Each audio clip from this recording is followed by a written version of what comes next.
Welcome to The Critique. Today we're looking at a video transcript that goes hard at debunking some, pretty specific Candace Owens conspiracy theories about Charlie Kirk's death. Yeah, the 3006 bullet claim, the Egyptian plane in Provo. It's quite the mix. Exactly. And, well, the passion is definitely there, but that intensity, that actually brings us straight to our first point for feedback. The material's heavy reliance on, let's say, emotionally charged language, it signals passion, sure, but it might actually undermine the credibility a bit. Especially for people on the fence, right? Or just coming to it fresh. Yeah. I mean, we've got phrases like crazy psychopathic dingbat, crazy lunatic. They're pretty strong. Very strong. So it feels like this moral outrage kind of takes center stage, more than the actual debunking itself. Right. You spend so much energy on the personal attacks, the ad hominem stuff, that, well, you risk the audience just seeing it as fiery entertainment, not necessarily objective analysis. Okay, I get that. The outrage is almost like the hook, especially with these kinds of wild claims. People respond to that fire sometimes. True. But I wonder, are we maybe pushing away the very people who are looking for solid answers? If the goal is to be the reliable voice here, how do we keep that energy without, torching our own credibility? It's about aiming the fire, I think. We don't have to kill the passion. Not at all. Okay. But we need to channel it. Make it surgical. Shift the focus from attacking her to dissecting her methods. Okay. The logic flaws, the shaky evidence. Exactly. That way you create this really sharp contrast. Here's our fact-based analysis, and here's their sort of trust me bro basis for claims. It strengthens your position. Right. So, for example, that Provo plane thing. Yeah? The evidence being someone scared for their life who only told her, not the cops or FBI. Mm-hmm. Instead of just calling her the arbiter of truth sarcastically. Which is in the script, yeah. Focus totally on the failure to verify. Just lay it out. Why accept an anonymous source like that as proof? Let that be the critique. Yes, exactly. Or instead of just calling her delusional over and over, dig into how things like tips from mummy sleuths of the internet sent to her website suddenly become solid proof. Show the mechanism of the misinformation. Don't just react with anger. Oh, okay. That makes sense. So, like, an actionable step could be go through the script? Yeah? And maybe swap out, say, 2/3 of those really loaded adjectives. Crazy, lunatic, all that. Okay. And replace them with precise nouns describing the technique she's using, like misdirection or unsubstantiated claim. Maybe profit-driven narrative. Ooh, I like that. Profit-driven narrative? Yeah. You turn the passion into precision. Makes the whole critique much harder to dismiss. And that kind of precision, that strategic thinking, it leads us right into the second area, the structure. Because even with a refined tone, if the delivery isn't clear, the impact is lost. Right now, the force of the debunking feels a bit weakened by how it jumps around. So to really maximize the persuasive punch, the flow needs to be tighter, needs more focus. Avoid those big leaps between points that kind of dilute the main goal. Okay, yeah, I can... Like, the core idea seems to be that profit is the driver, right? The $130,000 from Supers last month, that's a strong anchor.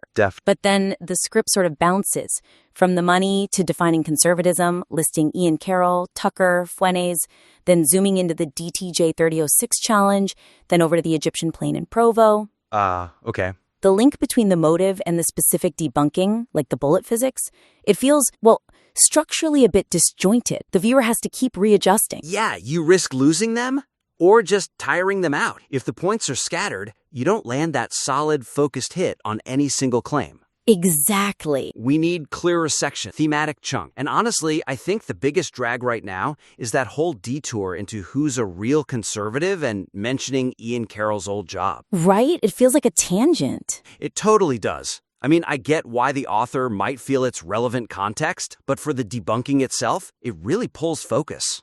So what's the suggestion? Cut it? Move it? I'd say either cut it entirely or maybe put it in a very short, clearly marked section right at the beginning, maybe after the money motive before you get into the specific claim. Okay. Because once you start talking about bullet trajectories and, kinetic energy... You need that focus, yeah. You really do. Okay, so clear thematic segmentation. Instead of scattering everything, group it. Maybe like 2 or 3 main blocks. Yeah, that sounds right. You could say, start with the motive, the financial angle. Okay, establish that first. Then transition clearly to the biggest, maybe the most technical claim, like the DTJ Hunter challenge about the 3006. Really break that down. Right, give that its own space. And then maybe wrap up with the latest or the most outlandish, like the Provo plane. Got it. And that quote about DTJ being a hunter knowing guns, that's a sharp point against the bullet theory. Absolutely. That needs to be its own contained segment. Let it land fully. When you deepen the ballistics, don't suddenly bring up something else entirely. Keep that discussion pure. Okay, so a concrete transition might help. Like, after setting up the financial motive, maybe say something clear like, okay, so let's see how this profit motive might apply to her specific challenge about the 3006 bullet injury. Exactly. A signpost tells the audience, okay, new chapter, focusing on this claim now. It just tightens everything up dramatically. Tighter structure, stronger argument. Makes sense. Always. And actually, that leads us nicely into the final critique point. It's about going deeper than just debunking the claims. It's about analyzing the strategy behind them.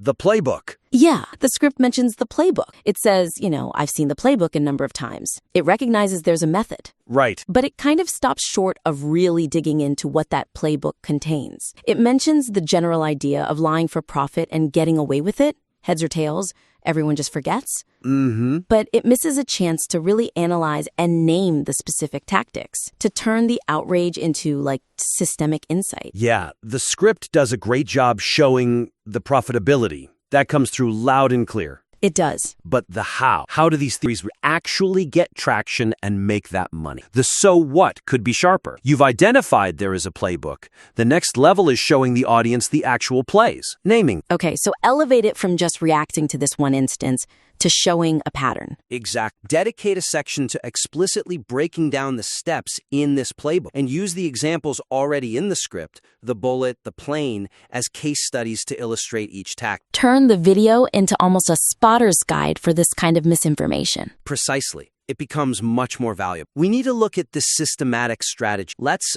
maybe pinpoint 3 specific tactics that are right there in the material. Okay, let's do it.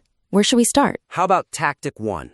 The calculated challenge to authority. Okay, using the DTJ example? Perfect. She challenges him specifically because he has relevant expertise. You're a hunter. You know guns, right? Mm-hmm. The goal isn't necessarily to win the argument on facts. It's to force him into a public response, or even better, for the conspiracy silence. So his silence can be twisted into looking like he can't refute it. Exact. It implies the impossible premise might be true. It's about shifting the power dynamic using the expert's own credibility against them. Okay, that's clear. What's next? Then we've got tactic 2, weaponizing anonymous fear. The Provo plane source? Yep, basing a huge claim on someone supposedly fearing for their life, but crucially, not compelled at all to go to the police. Right. The logic gap there is huge. It's pure cynicism, isn't it? Too scared for the FBI, but fine emailing a media figure? It shows how easily unverified fear gets laundered into fact. It bypasses logic, hits the emotions first. Okay, that's 2. What's the third? It ties the others together, really. Tactic 3, the demand for debunking, shifting the burden of proof. Aha, like that line about Kash Patel? Exactly. I almost demand that you dispute it. That phrasing is key. How so? It makes the lie the default position. The conspiracy is presented as true until proven otherwise by credible figures. So it forces the targets to spend their time and energy responding. Yes, which just by engaging gives the original baseless claim a veneer of legitimacy it never earned. It consumes the resources of the truth teller. Okay, so naming these challenge authority, weaponize fear, shift the burden. It elevates the whole piece. It's not just this speaker's lies anymore. It's about understanding the mechanism of high-profit deception. That gives the critique lasting relevance, way beyond just this one case. Wow. Okay. This has been really insightful. A lot to think about for refining what's already a very passionate piece. Definitely passionate, yeah. So just to recap the main takeaways. The material's strong, driven by a clear sense of truth, but needs basically 3 key adjustments for maximum impact. Right. First, dialing in that tone, shifting some energy from the insults to a more forensic look at the methods. That boosts credibility. especially for a wider audience. Got it. Second, tightening up that structure, creating clear segments so those really strong debunking points like the 3006 physics aren't lost among tangents. Give them space to land. Clear chapters, basically. And finally, going deeper on the analysis. Not just mentioning the playbook, but actually breaking it down. Naming those tactics. Yeah, using the examples you already have to show how the deception works systematically. So the actionable plan is restructure around maybe 3 or 4 core claims. Apply that methodological critique consistently, refine the tone, and explicitly analyze those playbook tactics. Move from pure reaction to dissection. Exactly. That should make it even more powerful. We're genuinely looking forward to seeing the next version of this. Definitely take these ideas, work with them, and send it back our way. We'll be ready to critique it.